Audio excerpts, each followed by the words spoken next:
2021년 3월 30일 화요일 매일 성경 순과 함께하는 말씀 묵상, 오늘의 묵상을 시작합니다. 본문은 누가복음 22장 54절부터 71절입니다. 그들은 예수를 붙잡아서 끌고 대제사장의 집으로 데리고 갔다. 그런데 베드로는 멀찍이 떨어져서 뒤따라갔다. 사람들이 뜰 한가운데 불을 피워놓고 둘러 앉아 있는데 베드로도 그들 가운데 끼어 앉아 있었다. 그때에 한 하녀가 베드로가 불빛을 안고 앉아 있는 것을 보고 그를 빤히 노려보고 말하였다. 이 사람도 그와 함께 있었어요. 그러나 베드로는 그것을 부인하여 이렇게 말하였다. 여보시오, 나는 그를 모르오. 조금 뒤에 다른 사람이 베드로를 보고서 말했다. 당신도 그들과 한패요. 그러나 베드로는 이 사람아 나는 아니란 말이요 하고 말하였다. 그리고 1시간쯤 지났을 때 또 다른 사람이 강경하게 주장하였다. 틀림없이 이 사람도 그와 함께 있었소. 이 사람은 갈릴리 사람이니까요. 그러나 베드로는 이렇게 말하였다. 여보시오, 나는 당신이 무슨 소리를 하는지 모르겠소. 베드로가 아직 말을 채 끝내기도 전에 곧 닭이 울었다. 주님께서 돌아서서 베드로를 똑바로 보셨다. 베드로는 주님께서 자기에게 오늘 닭이 울기 전에 내가 3번 나를 모른다고 할 것이다 하신 그 말씀이 생각났다. 그리하여 그는 바깥으로 나가서 비통하게 울었다. 예수를 지키는 사람들이 예수를 때리면서 모욕하였다. 또 그들은 예수의 눈을 가리고 말하였다. 너를 때린 사람이 누구인지 알아맞추어 보아라. 그들은 그 밖에도 온갖 말로 모욕하면서 예수에게 욕설을 퍼부었다. 날이 밝으니 백성의 장로회 곧 대제사장들과 율법학자들이 모여서 예수를 그들의 공의회로 끌고 가서 이렇게 말하였다. 그대가 그리스도이면 그렇다고 우리에게 말해주시오. 예수께서 그들에게 말씀하셨다. 내가 그렇다고 여러분에게 말하더라도 여러분은 믿지 않을 것이요. 내가 물어보아도 여러분은 대답하지 않을 것이요. 그러나 이제부터 인자는 전능하신 하나님의 오른쪽에 앉게 될 것이요. 그러자 모두가 말하였다. 그러면 그대가 하나님의 아들이요. 예수께서 그들에게 말씀하셨다. 내가 그라고 여러분이 말하고 있어. 그러자 그들은 말하였다. 이제 우리에게 무슨 증언이 더 필요하겠소? 우리가 그의 입에서 나오는 말을 직접 들었으니 말이요. 아멘. 54절부터 62절까지에서는 예수님께서 베드로에게 부인을 당하셨습니다. 베드로는 예수님을 멀찍이 떨어져서 뒤따라갔습니다. 그래도 제자들 중 가장 나은 모습이었습니다. 그러나 그는 예수님께서 조금 전 말씀하신 대로 닭이 울기 전에 3번이나 예수님을 부인하였습니다. 베드로가 예수님의 제자라고 주장한 사람은 3번 모두 다른 사람이었습니다. 구약 성경의 전통대로 두세 증인의 증언이었기 때문에 이것은 그 자체가 사실이기도 했지만 또한 증언에 의해서 사실로 받아들여져야 마땅한 사실이라는 것을 누가는 밝힙니다. 그런데도 베드로는 두세 증인의 증언을 동반한 사실을 아니라고 부인하였습니다. 베드로는 닭 울음소리에 그 말씀을 기억하고 나가서 비통하게 울었습니다.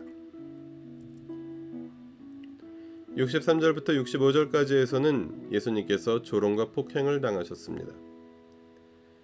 베드로가 예수님을 부인하던 바로 그 밤, 그 장소에서 예수님을 지키는 사람들이 예수님의 눈을 가리고 때리고 모욕하였습니다.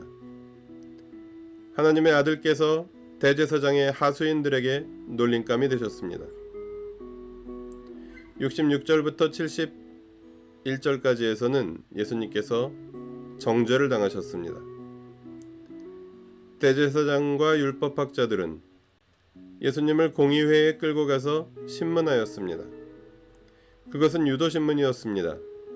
예수님은 자신이 하나님의 아들이시요 그리스도시라는 사실을 직접 진술하지는 않으셨지만 부인하지도 않으셨습니다. 그것은 사실이었기 때문입니다.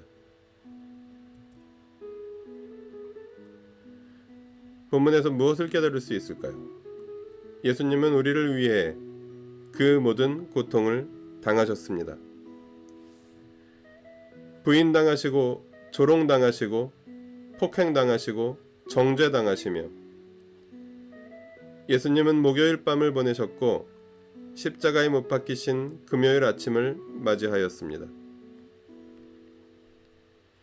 이제 총독 빌라도의 사형집행 명령 밖에는 십자가 앞에 더 남은 절차는 없었습니다.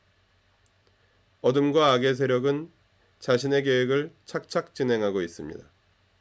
그러나 예수님이 당하신 그 모든 고초가 어둠과 악의 세력을 사랑과 생명으로 이기시는 과정이었습니다. 예수님은 십자가를 지심으로 어둠과 악의 세력에 영원히 회복될 수 없는 치명상을 입히셨습니다. 본문을 삶에 어떻게 적용할까요? 나는 삶으로 주님을 시인합니까? 본문의 베드로는 예수님을 시인하기 위해서 목숨을 걸어야 했습니다. 그 위태롭고 두려운 상황에서 베드로는 참이 아니라 거짓을 선택하였습니다. 거기까지가 베드로라는 사람이 가진 의지의 한계였습니다.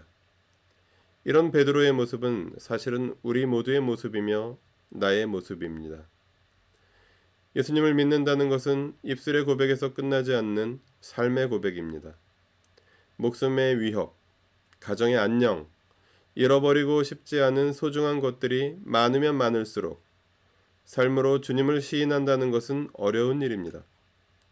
그러나 예수님께서 베드로를 다시 받아주시고 기회를 주셨듯 이 길은 계속해서 걸어가야 할 예수 따르미의 길이라고, 너를 위해 십자가를 진 나를 따르라고 본문을 통해 주님은 말씀하십니다. 말씀 앞에 머무르는 시간 가지겠습니다. 두 번째 종이 울릴 때까지 침묵 속에서 말씀하시는 주님께 귀를 기울입니다.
기도하시겠습니다.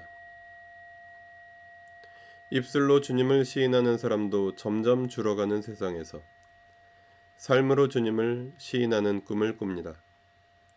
나를 위해 달리신 주님의 십자가를 사랑합니다. 나를 위해 죽음당하신 하나님의 아들을 경배합니다. 저의 입술과 저의 삶으로 주님을 시인하며 주님을 사랑하게 하여 주십시오. 우리 주 예수 그리스도의 이름으로 기도합니다. 아멘. 매일 성경 순과 함께하는 말씀 묵상, 오늘의 묵상을 마칩니다. 주님의 말씀이 함께하는 하루 보내십시오. 고맙습니다.